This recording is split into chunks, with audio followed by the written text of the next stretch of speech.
les années 80 pour voir quelqu'un comme Didier Lafferoni prendre en compte cette dimension importante de la société française.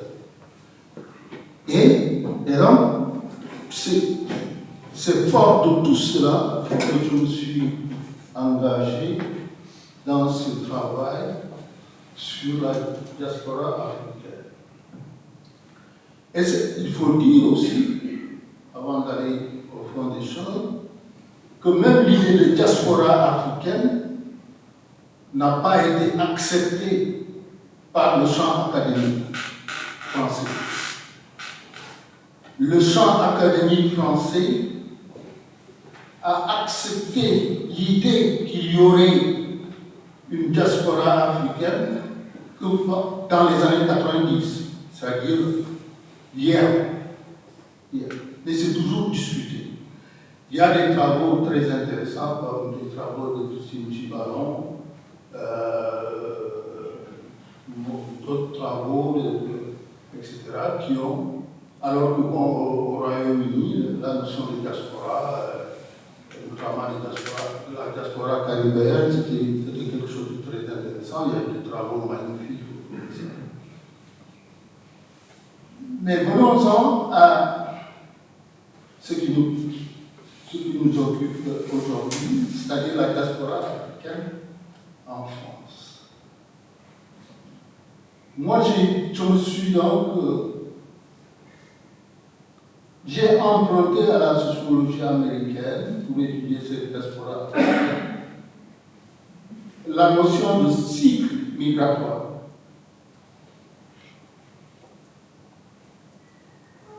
Le cycle migratoire, c'est pas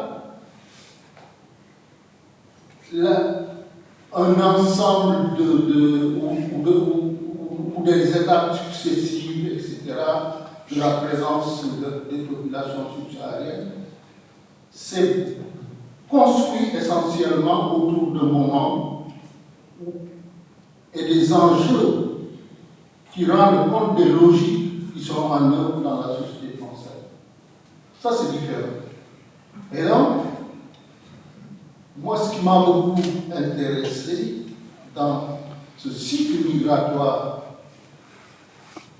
de la diaspora africaine, j'ai saisi trois moments qui me paraissent importants, qui me paraissent correspondre aux logiques et aux enjeux de cette diaspora dans la société française. Le premier moment, je l'ai nommé le moment de la marginalité salariale et sociale. Le deuxième moment, je vais les énumérer, c'est le moment de l'engagement, de l'insertion sur le territoire urbain. L'arrivée dans les grands ensembles, dans le logement social, etc. Et puis ce que ça induit en termes de relations ethniques avec les populations qui sont présentes dans ces territoires. Et enfin, le troisième moment, pour moi c'est le moment que nous sommes en train de vivre, c'est le moment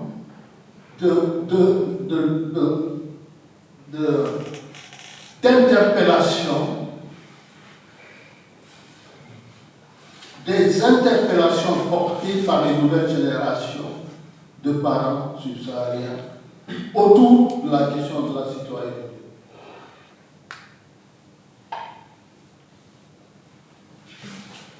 Le premier moment, c'est le moment où l'immigration subsaharienne arrive sur le territoire hexagonal. Et le patronat français, pour aller vite, va directement envoyé des missions de recrutement principalement dans la vallée du fleuve Sénégal. L'Office national d'immigration se déplace. Ils vont chercher de la main-d'œuvre sur place. Et les gens qui arrivent, Marseille, c'est le principal port d'entrée de cette migration. Ça me paraît important de le préciser. Et il y a quelqu'un, un romancier et cinéaste, qui dès 1956 s'appelle Ousmane Sembène, produit quelque chose, une œuvre qui s'appelle Le Docker Noir. Et Sembène relate à travers cette restaurant, parade, tout ça, les conditions de vie des travailleurs, parce qu'il était aussi docker. Sembène. Il raconte les conditions de vie des marins et des dockers sur le port de Marseille et tout ça, le début d'installation de la diaspora. Et cette migration, elle est composée essentiellement de deux grands groupes ethniques. Ce sont les Mandjaks du sud du Sénégal, à Casamance, voilà, et les Soninké, qui sont de la vallée du fleuve Sénégal, Mauritanie, Sénégal, Mali, etc. Les caractéristiques, les grandes caractéristiques des Mandjaks, c'est que les Mandjaks ont déjà, depuis très longtemps, eu des contacts avec les Portugais, puis après les Français, etc. Et ils sont, pour la plupart, alphabétisés en français. Et quand ils arrivent, ces Mandjaks, et ils sont catholiques, pour la plupart, monogames, c'est important.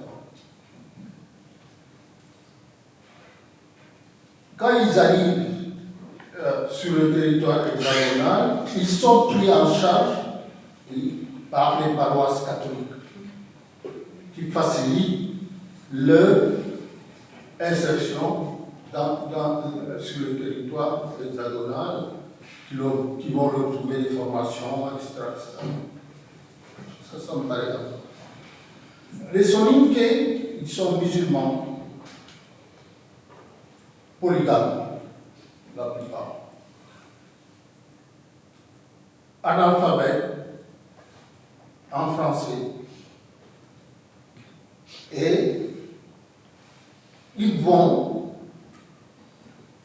se retrouver, ces deux grands groupes-là, à occuper des emplois, vous devinez lesquels, non qualifiés, etc.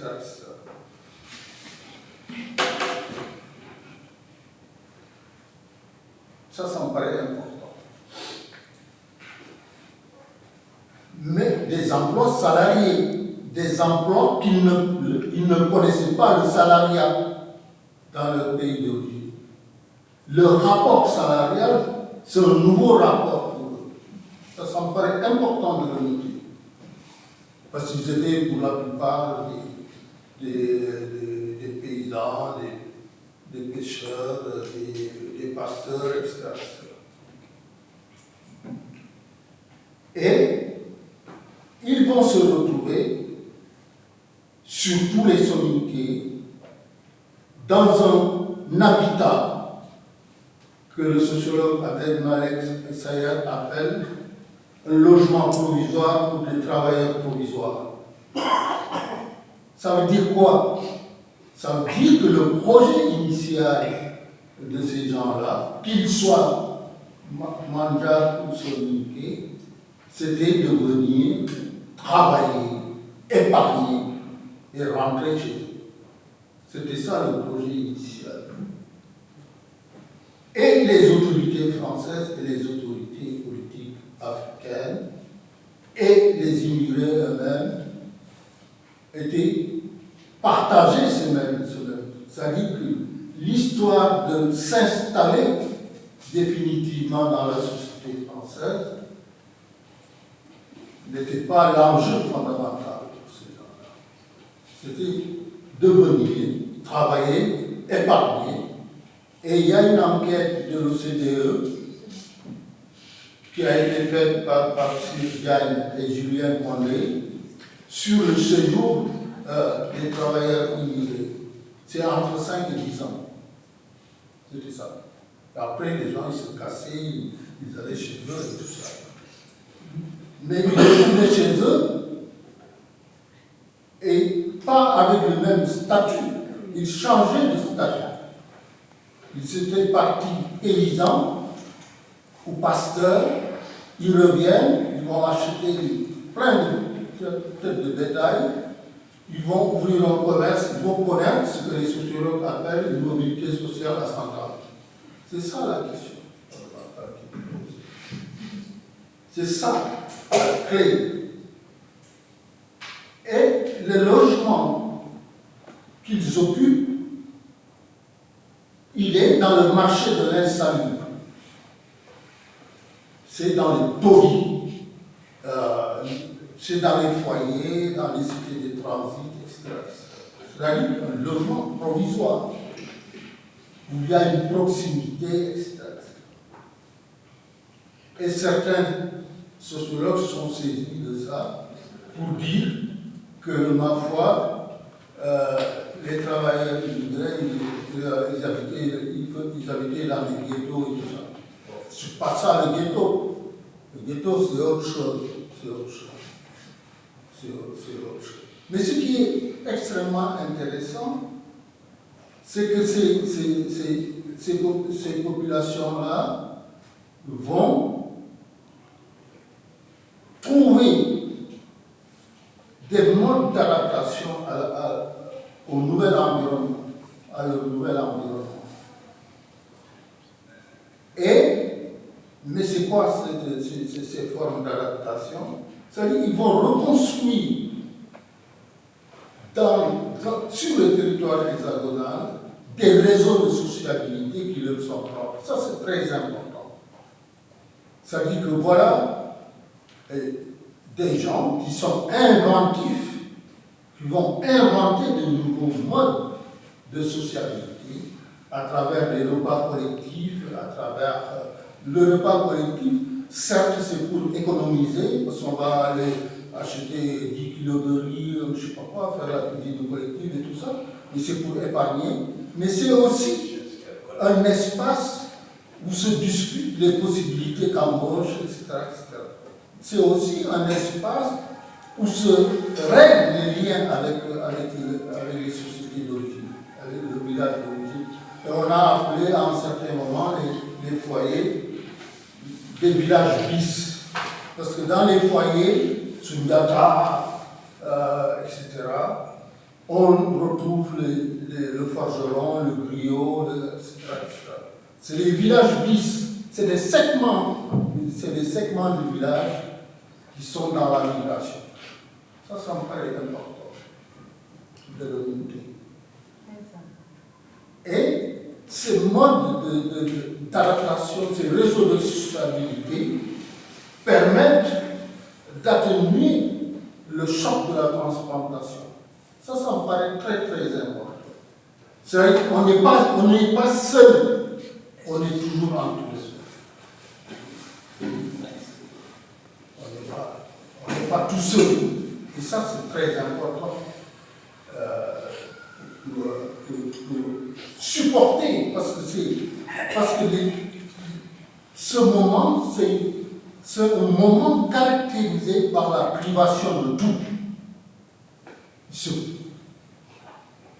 ça. Ils sont venus que pour travailler. C'est tout. La marginalité sociale, salariale, elle se situe là. La marginalité sociale, elle se situe dans le fait qu'il n'y a quasiment pas de rapport avec la société environnante. Ça me paraît très important. L'objectif initial, c'est vraiment de se préserver culturellement. C'est des habitudes de préservation culturelle, y compris sur le plan religieux. Les gens qui étaient des musulmans, qui sont des musulmans, etc., ils vont pas aller fréquenter des mosquées ou je ne sais pas quoi. Ils vont rester entre eux pour faire leur prière et tout ça. Parce qu'ils sont de passage. C'est un séjour transitoire. Ça me paraît très, très intéressant. N'oublions pas que les gens qui arrivent dans cette période-là, ce sont des hommes seuls, célibataires ici. Mais certains d'entre eux ont des femmes là-bas. Ils vont visiter de temps en temps et tout ça. Mais ce sont des célibataires. Et les logements qu'ils occupent, c'est des logements de célibataires à plusieurs, etc. C'est des conditions. Il y a un romancier marocain, franco-marocain, Tahar Benjelloul, qui a écrit son premier livre, c'est La plus haute des solitudes, où il raconte la vie des travailleurs immigrés maghrébins, et surtout algériens, etc. Ça s'appelle La plus haute des solitudes, où il montre, notamment dans son roman, à travers un certain nombre d'éléments, comment les immigrés, ils n'étaient là que pour travailler. Il remarque qu'ils n'ont de mobilier que des chaises pliantes. C'est leur seul mobilier.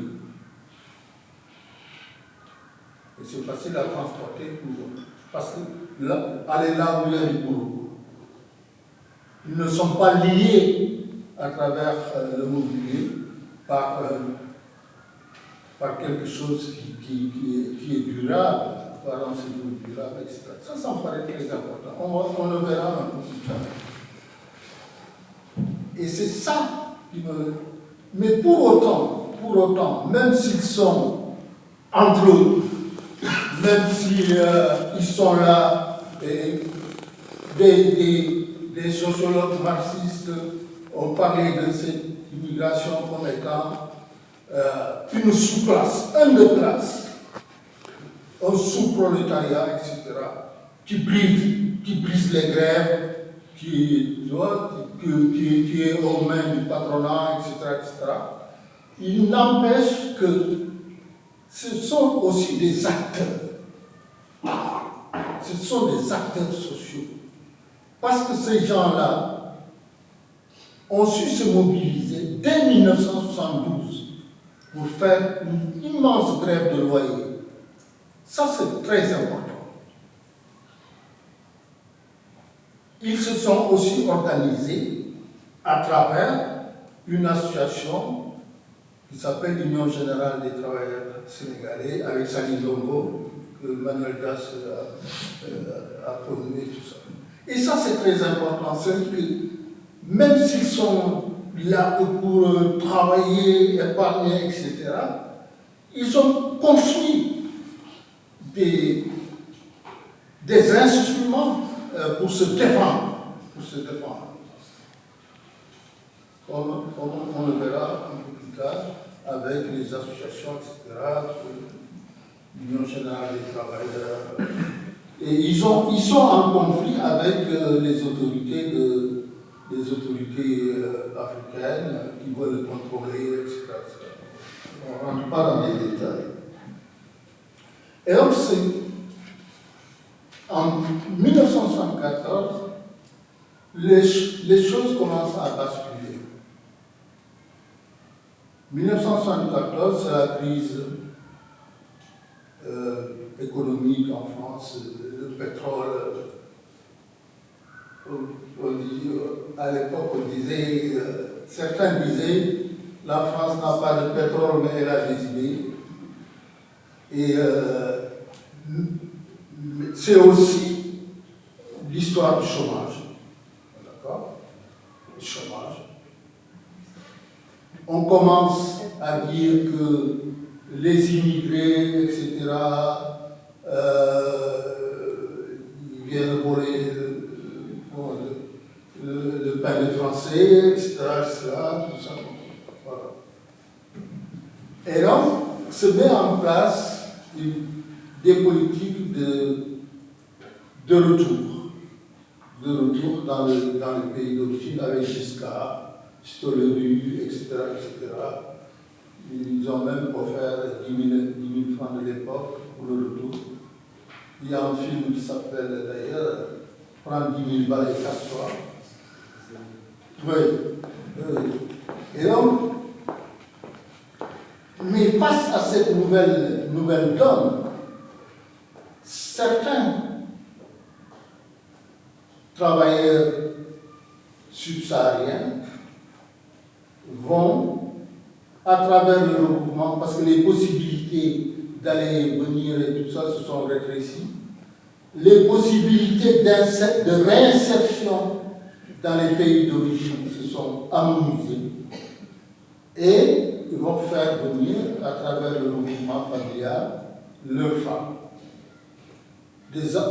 C'est-à-dire qu'on va assister à un processus de reconstitution de famille ou de constitution de famille avec l'arrivée des femmes, la naissance d'enfants, etc. Et ça modifie terriblement le cours des choses. Avec les femmes et les enfants, les choses se modifient. C'est-à-dire, quand je dis les choses se modifient, ça veut dire que le projet initial des pères commence à vaciller,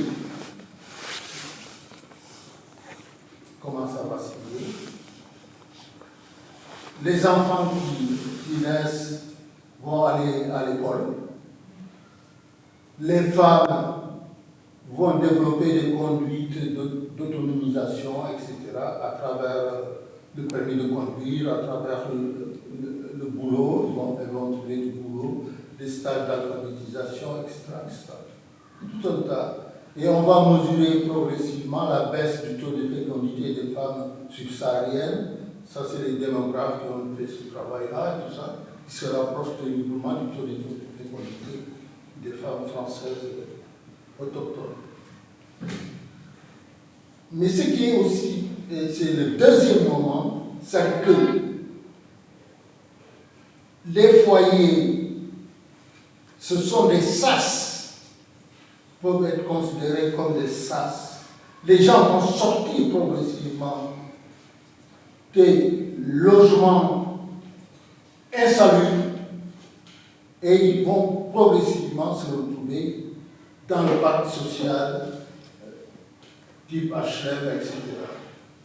Mais pas n'importe où dans le parc social, dans les segments les plus délabrés du parc social. On a fait une enquête ici en Gironde, c'était dans les années 93, 94, 95, c'était un programme triennal avec la direction régionale de l'équipement et la direction départementale de l'équipement sur le logement des immigrés en Gironde. On a identifié, on a fait une cartographie de là où les immigrés habitaient. Et ils n'habitaient pas n'importe où. Parce que le logement social, ce n'est pas un type d'habitat homogène, bien sûr. Mais ce qui était intéressant à noter, c'est que les familles subsahariennes qui vont se retrouver dans le parc social vont avoir un rapport positif avec leur logement, contrairement aux familles maghrébines notamment. Cela se mesure par le fait que le poste numéro 1 du budget des familles africaines, c'est le loyer. Il y a très peu d'impayés de loyer. C'est très important. Cela dit qu'on va assister progressivement à ce qu'on pourrait appeler un début d'installation durable.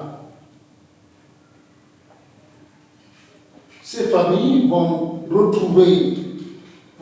se retrouver avec des familles portugaises, je sais pas quoi, maghrébines, avec des familles françaises autochtones, qui n'ont pas eu les moyens de partir du logement social, qui sont des populations captives.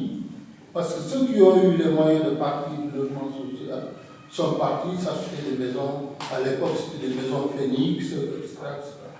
Ça me paraît très important.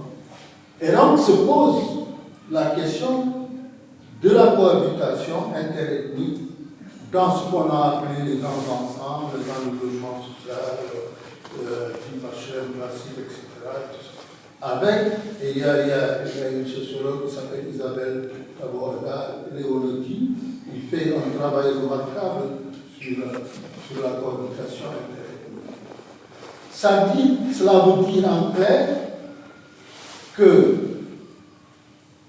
ces populations commencent à entrer dans la vie, dans le territoire urbain, avec de nouveaux enjeux qui sont des enjeux liés aux relations interethniques, etc. Ça me paraît extrêmement intéressant. Comment on peut mesurer, visualiser en tant que sociologue, quand on rentre dans ces familles-là, à ce moment-là, du cycle migratoire, c'est que le mobilier, il a changé. On n'est plus dans des histoires de chaises pliantes, on est dans des choses, dans des canapés assez lourds, qu'on ne peut pas déplacer n'importe comment, tous les jours. Et c'est très important. Et il y a des tables et des chaises pour manger et tout ça, des tables et des chaises dans un coin, mais qu'on n'utilise pas.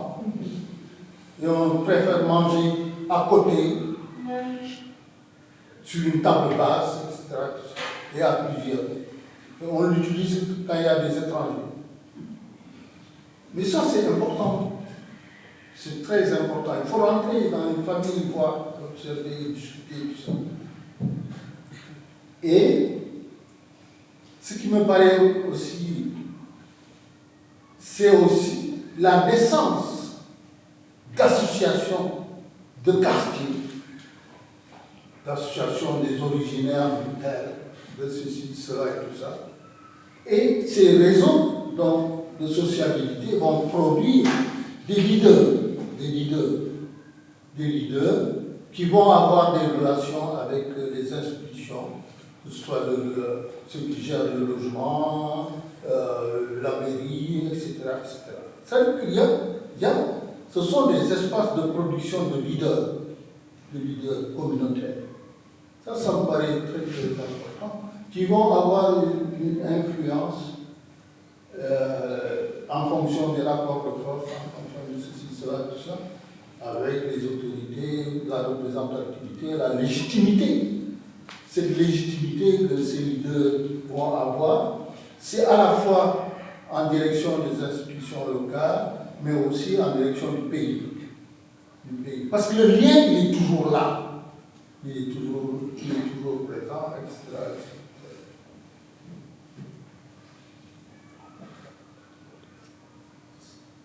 Et ce qui caractérise aussi, c'est le fruit de mes enquêtes, les pères, quand je leur pose des questions, Alors quand est-ce que vous allez rentrer et tout ça? Ils disent, la plupart du temps, quand les enfants vont grandir, seront grands. Pour l'instant, je reste. Les femmes ne veulent pas rentrer. N'ont pas envie de retourner dans Ça me paraît important. C'est que les conduites des femmes, c'est pas, on ne tient pas compte dans cette conception linéaire de l'intégration des particularités. On est omnibulé par la vision du citoyen. C'est-à-dire que la société française, c'est le citoyen, c'est l'homme, c'est tout. Et quand la sociologue Dominique Schnapper parle de l'intégration, ce qu'elle dit, c'est-à-dire les principes de la liberté, égalité. Elle dit que ce sont des principes abstraits qui ne sont pas censés traduire la réalité sociale. Donc on a tout faux là, parce que la réalité sociale, elle est là, quoi. On ne peut pas faire comme si c'était la réalité sociale, c'est-à-dire la réalité sociale, c'est-à-dire le vécu des gens, leur expérience de la relation avec les autres et avec la société et tout ça. Ça me paraît très, très important. Et enfin, le troisième moment, parce que bon, je parle beaucoup, hein. Enfin, après la discussion, c'est le moment où les jeunes générations de parents subsahariens déboulent sur la scène sociale, dans l'espace public français, et posent des questions subversives à la société française, à travers leur production littéraire, artistique, etc., cinématographique et tout ça, des romanciers, des essayistes et tout ça, à travers notamment leur approche de l'antiracisme et de la lutte contre les discriminations. Parce qu'il faut le rappeler, le racisme, les discriminations ethno-raciales sont de plus en plus documentées, au moins depuis l'installation de l'enquête Trajectoire et Origine en 2008-2009. On a, avec notamment le travail l'excellent travail de François Héran, de Patrick Simon, des gens de toute l'équipe de l'INSEE et de l'INEP, l'Institut national des études démographiques, mais il y a aussi les travaux du défenseur des droits, surtout quand il y avait Jacques Toubon, qui a fait un travail remarquable, y compris par rapport à la cité de l'immigration. Emmanuel est là, en témoigner. Donc ce sont des choses, à travers des travaux empiriques, qui ont été menés par les chercheurs, etc., sur les quartiers et tout ça. Et ce qui est très intéressant, de mon point de vue, c'est la nouvelle approche des jeunes générations quant au racisme, quant à la lutte antiraciste et quant à la lutte contre les discriminations ethno-raciales. La lecture à travers les œuvres que ces générations ont produites, leur lecture de l'antiracisme, c'est ce qu'ils appellent l'antiracisme politique.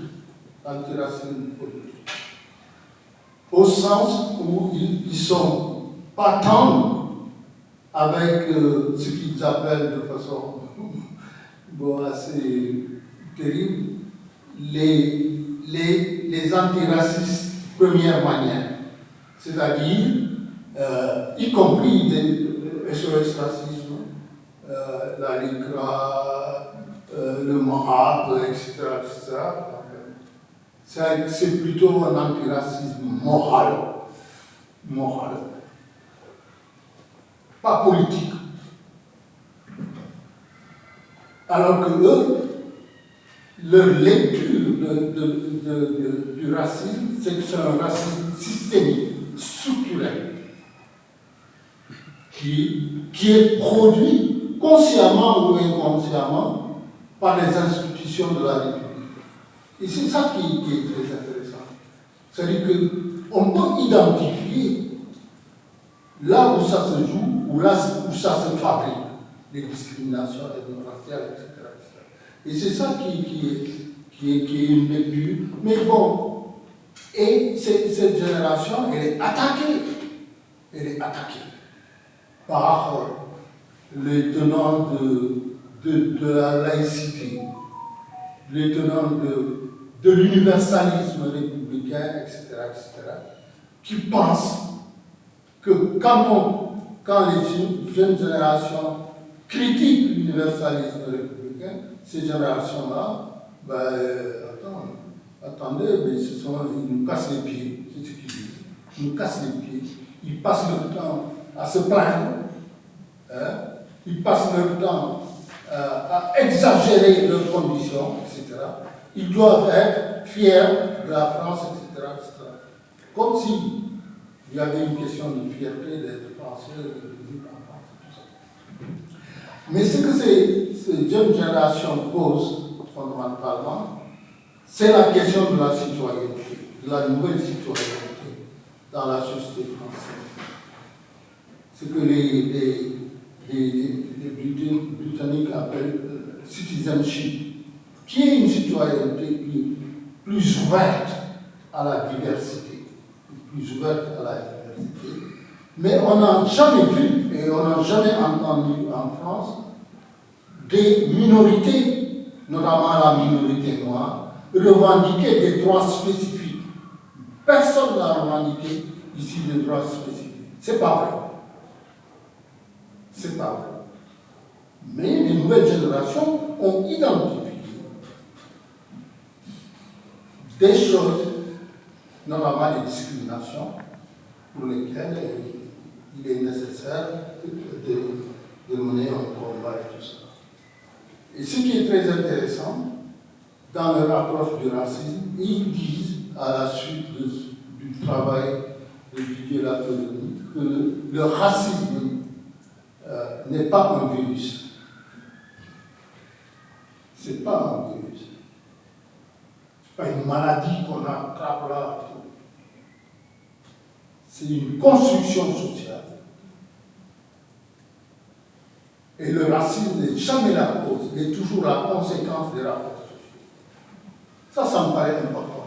Et c'est ça que ces nouvelles générations essayent de mettre en chantier en s'inspirant des ressources qui leur ont été léguées par leur père à travers le combat pour la régularisation des sans-papiers de 1995, etc., avec notamment Madeleine Cissé et Ababacar Diop. Il y a un romancier franco-ivoirien qui s'appelle Bose, qui a écrit un roman